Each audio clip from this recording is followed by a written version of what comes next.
So let me start by asking you all a question. This is a group of wireless industry experts. Let me ask you, are you aware of how much the need for capacity is going to increase in our networks over just the next 5 years? And if you are you concerned about our ability as a wireless industry to keep up with that growth and demand? Does that keep anyone else awake at night? I know it does for me. Yeah, I see several of you agree here. So for those of you that raised your hand, that's good. It should keep you awake at night because we are about to go through an incredible transition period in our wireless networks. And for those of you that didn't raise your hand, I'm going to assume that you're either in denial or maybe in a post-lunch coma. Good afternoon, everyone. My name is Christina Richards, and I'm the Vice President of Marketing for AOptix. And today I'd like to talk with you about what the year 2020 will look like with the advent of 5G wireless and the Internet of Things, and what kind of things we can do as a wireless industry today to prepare for that future. But first, before we look to the future, let's take a quick look to the past. Put things in perspective. How many of you remember this phone? Yeah? See a couple of nods. Did any of you own this phone? Okay, nobody's going to admit to that, but you know who you are. Now, I put this phone up here, the 1985 state-of-the-art technology brick phone, to remind us not only of how far we've come in the last 30 years, but to point out that in 2020, we're going to look at the networks we have today in 2015 with the same level of laughter that we look now back at this brick phone. And 2020 is just 5 years from now.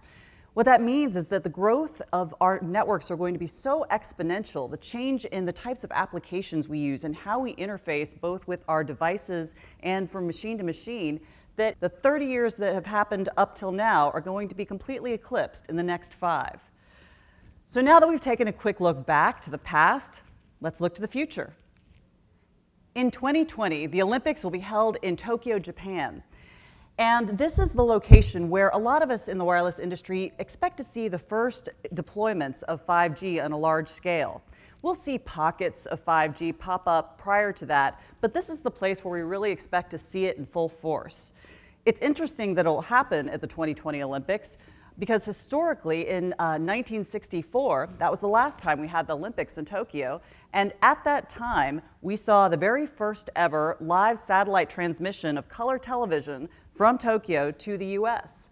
So Tokyo Olympics has a history of deploying innovative technology at this event. So I think this will be a really exciting time for us as a wireless industry because we'll really start to see the Internet of Things and 5G come into full bloom at this point in time. Now let's imagine for a moment, we're standing inside that stadium in 2020. What will that look like to us? What kind of things will we see there? Well, one of the things we might see are 1-second downloads to our individual devices and virtual screens on which we can watch those video downloads. So 1 second of ultra high definition video, and that would be all it takes to download it. We might see things like holograms or 3D interactive news telecasts of sporting events. So imagine that for a minute. Let's say you're there with your 5-year-old kid and you have your mobile device and you can pull up an interactive hologram of, let's say, an Olympic athlete that you just saw perform. And you can interact, you and your child and this hologram can interact just through your mobile device. Not only is that fascinating technology to consider, but when we as wireless industry people think about what it's going to take to make that happen, it's quite staggering, the level of growth we're going to need to be able to create over the next 5 years to get there. This technology is something I'm really looking forward to. It's called instant translation glasses. You can basically put these glasses on in Tokyo at the Olympics, look at any block of Japanese text, and as a global visitor, have it translated into your native language. Now, this is really exciting to me because I'm a huge Star Trek fan. And as you may know, in Star Trek, there's something called a universal translator. So this is going to be really close to a universal translator. And that's a piece of science fiction technology that I'm looking forward to seeing become science fact. These glasses are also an example of a collection of billions of communicating devices that make up something we call the Internet of Things. Now, I think most of the people in this room are probably familiar with that term. And by the time we get to 2020, the Internet of Things, which is a collection of billions of communicating devices that don't just connect people, but also connect machines, by the time we get to 2020, the Internet of Things will have achieved critical mass. In doing so, we will connect intelligence via the cloud that's unlike anything we've ever seen in human history before. It will allow us to monitor multiple different types of things with inexpensive sensors embedded in and on everything you can possibly imagine, not just devices, but clothes and pieces of furniture. That's going to allow us to create incredible new value in terms of health and safety and convenience, and probably things that we can't even consider at this point in time. The future vision of IoT is billions of communicating devices, and it includes things like connected cars that will be self-driving and also communicate with other devices as they do so. Health monitoring equipment that will provide life-saving information in emergency situations. Or even something as mundane as a connected vending machine that will allow you to message back to headquarters when the stock of the vending machine is low. All these things will move over both wired and wireless networks, but in particular, the vast majority of these are expected to be in the wireless space. Now today, we're starting to see the beginnings of IoT. It's in its nascent stages, and where it is right now, we can use the 4G networks as we have them today with the help of Wi-Fi offload to manage the amount of traffic that's being sent by today's IoT devices. I mean, after all, most of these are really small little sensors that send small amounts of data. The thing is that they are going to grow so exponentially that by the time we get to the end of the decade, the traffic volume will be completely unmanageable if we don't grow our networks. And that's what's on us to do, is to do that by the end of the decade. If we want to maintain the level of experience, of the end user quality of experience that they have today. Even today, in 2015, we already have 7.1 billion mobile connections. 7.1 billion, that's fascinating. These next couple of data points are all data points that tell you about the volume that you get across some of the applications that you guys would be somewhat familiar with, Twitter and YouTube and Instagram. Now, my question for you is, looking at these volume numbers, do you think that this is a monthly value, or maybe it's a weekly or daily? Just raise your hand if you think it's monthly. Okay, some of you do. So actually, the answer is every minute. Every minute, 500,000 new tweets go up on Twitter. Every minute, we have 5 million new videos up on YouTube. And every minute, 70,000 new photos on Instagram. That's a tremendous amount of data already going through our pipes, and that's what we have today in 2015. But what's it going to look like in 2020 when the Internet of Things is in full force?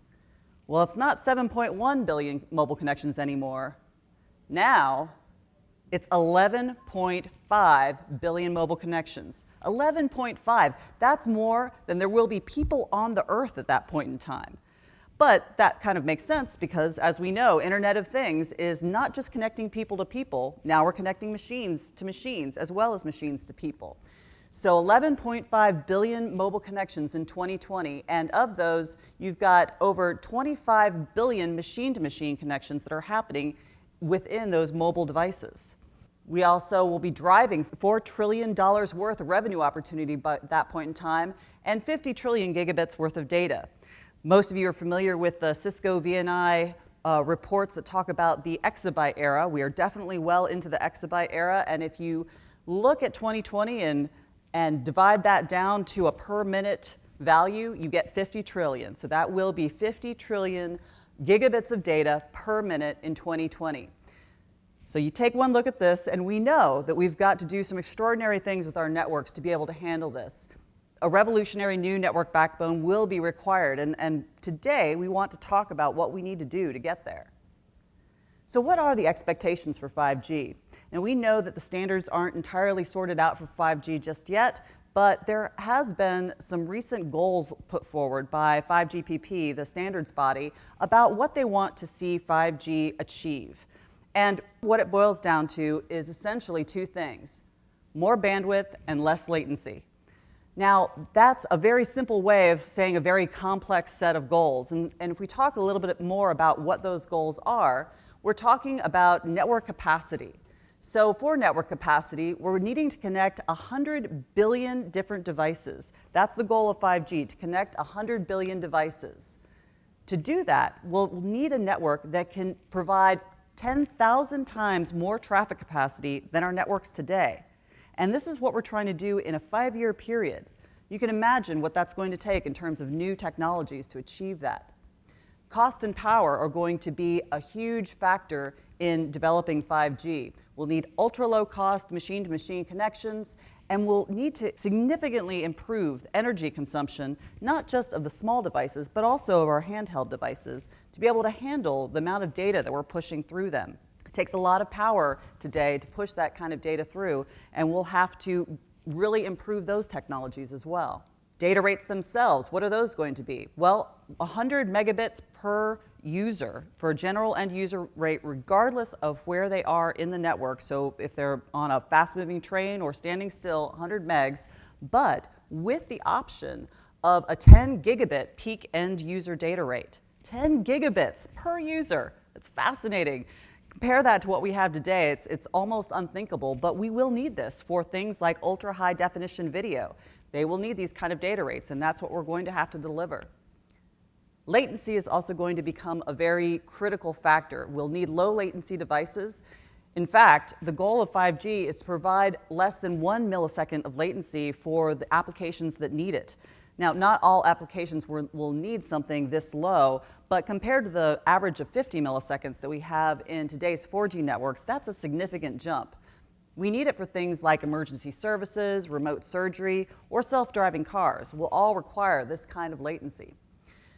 So these are some serious goals that we're going after in the next 5 years. And to achieve them, clearly, we need to look at new and innovative technologies to do that.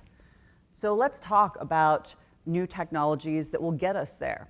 In this conference already this week, we've talked about a lot of different technologies, particularly radio access technologies. And so in this particular setting, I want to talk specifically about the technologies that will help us in the backhaul space. How do we make that backbone happen? There's a couple things I'm going to talk about today: short-range millimeter wave and also laser radio technology have both recently had some significant advancements that we want to discuss. In the short-range millimeter wave space, recently Nokia demonstrated this summer at the National Instruments event in Austin, Texas, a 10 gigabit over just a short distance, 200 meters at 70 gigs, so in the E-band range. So short range millimeter wave, 10 gig product. And this gives us 10 times more bandwidth than 4G cellular bands. But we have to keep in mind, beam width is inversely proportional to frequency. So when we're talking about a short range millimeter wave, and obviously this is at just 200 meters, you're going to have trade-offs between doing a short range broadcast application versus perhaps a longer distance directional application. So let's talk about what we might get if we go for the longer distance directional applications. That brings us to a technology that you may or may not be familiar with. It's called laser radio technology. It's actually a combination of long-range millimeter wave with optical technology, advanced optical wireless technology. My company makes a laser radio, AOptix, in California, and this summer in our labs in California, we demonstrated a 10 gigabit technology at 70 gigs in the E-band space using 128 QAM modulation. We also demonstrated 40 gigabits at 1550 nanometers on the optical side of the product, and this is a combined optical and millimeter wave product, so together we get 40 times more bandwidth than 4G cellular bands. Now this part of our product is just a prototype today, but we also have a 2 gigabit product that's already in full production. So before we continue talking about backhaul technologies, some of you may not be really familiar with laser radio. Raise your hand if you aren't that familiar with laser radio. Okay, great. Well, I will take a few minutes here to give you some detail about what it is and where it's been deployed before we move forward. So laser radio technology is a combined technology. It combines advanced optics with millimeter wave. The advanced optics is actually out of a technology that AOptix originally developed with the US military. Back in the mid-2000s, long before we ever had any Facebook drones or Google Loon balloons, AOptix was working with the US military to create a wireless network in the sky. So imagine multiple airborne platforms all connected to each other through infrared laser light. They're also moving, so there's amazing tracking capabilities that came out of that technology development. We scaled that down, and that creates the optics portion of the product. The other half of the product is millimeter wave, so it's a tightly steered version of millimeter wave technology. We combine these two products together in the same unit. Now, it's a point-to-point line-of-sight technology, so you have a unit here, usually on a tower, but sometimes on a building, and it's over up to an 8-kilometer distance. You can connect them together to create longer distances. 2 gigabits, committed information rate, so it's not rate adapted, and fully redundant data streams are being sent over both technologies, both the millimeter wave and the optical side. Then, at the receive side is where something really extraordinary happens. We use a technology called dynamic packet resourcing. And what that technology does is it takes the healthiest pieces of data from either side of the data streams and puts them together so that the output data stream to the end user is far more robust than you could get with any particular wireless technology on its own.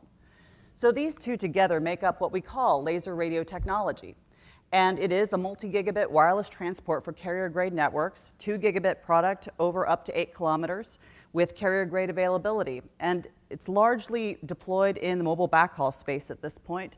And as I mentioned, we also have on the roadmap a 10 gigabit and a 40 gigabit product as well. So to give you a little bit of an idea of where laser radio is in the real-world applications today, it is a very disruptive technology, and it's been recognized by multiple outlets over the last year for its amazing disruptive capabilities. In fact, the Gartner Cool Vendor Award in 2015 for communication service providers was awarded to AOptix specifically because of our innovative technology in the mobile backhaul space. We've also been featured by MIT Technology Review, Wall Street Journal, and many other mainstream publications that you might be familiar with. We also recognized by Fierce Wireless, both for Fierce 15 and also for Fierce Innovation Awards in the past year. We've been deployed in 7 countries over 4 continents, including major Tier 1 carriers here in the US and also in places like the Middle East and in Malaysia. It's the lowest cost per gigabit product in the mobile backhaul space, and there was a really excellent white paper that was put out earlier this year by Ovum Analyst Group that compared the different wireless backhaul technologies, well, all backhaul technologies, including fiber, laser radio, and millimeter wave and microwave.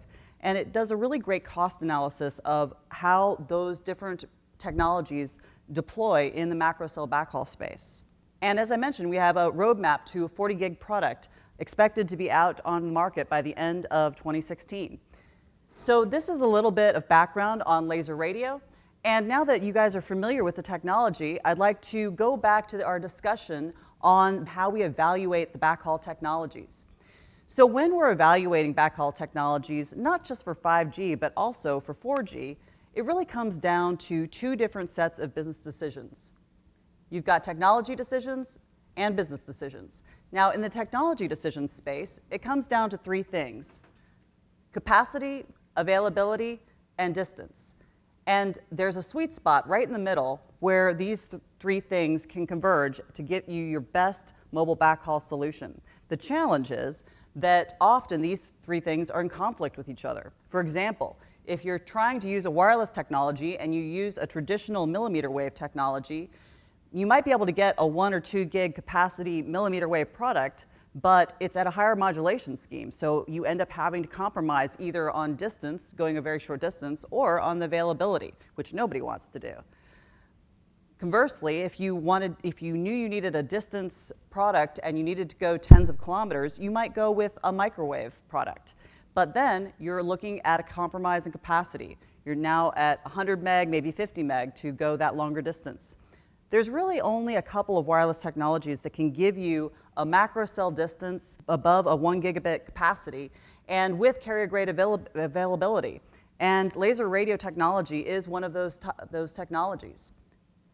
Then there's also the business decisions. These come down to deployment speed, flexibility, and cost. And again, there's a sweet spot there in the middle that everybody's trying to get to. But these things, again, can create some challenges. You're making decisions for your network. In the area of deployment speed, this can vary greatly among different technologies. Fiber can take a long time to deploy. You have to trench, you have to get right of way before you can even construct.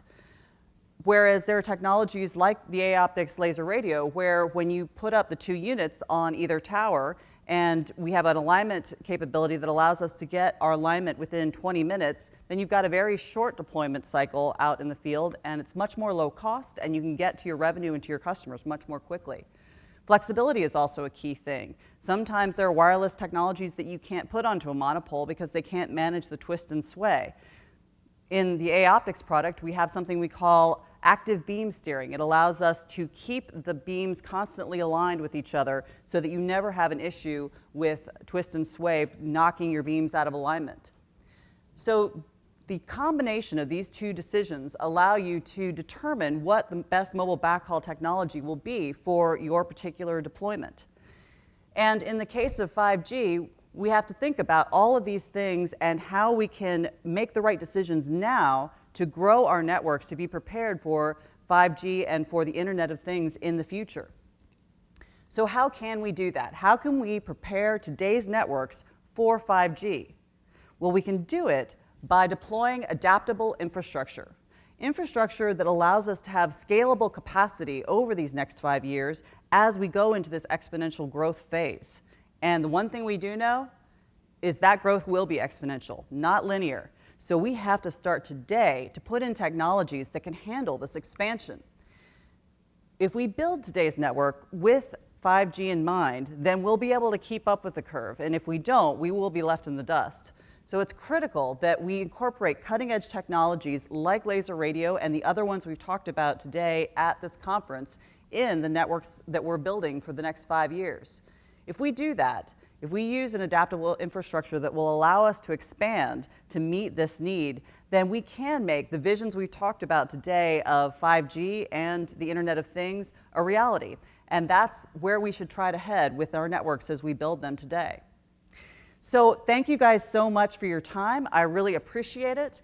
I think we're out of time for questions today, but I would like to encourage you to come to our booth at 60B, the AOptix booth. We'd love to talk with you more on this topic or any other. So again, thank you for your time. Have a great day.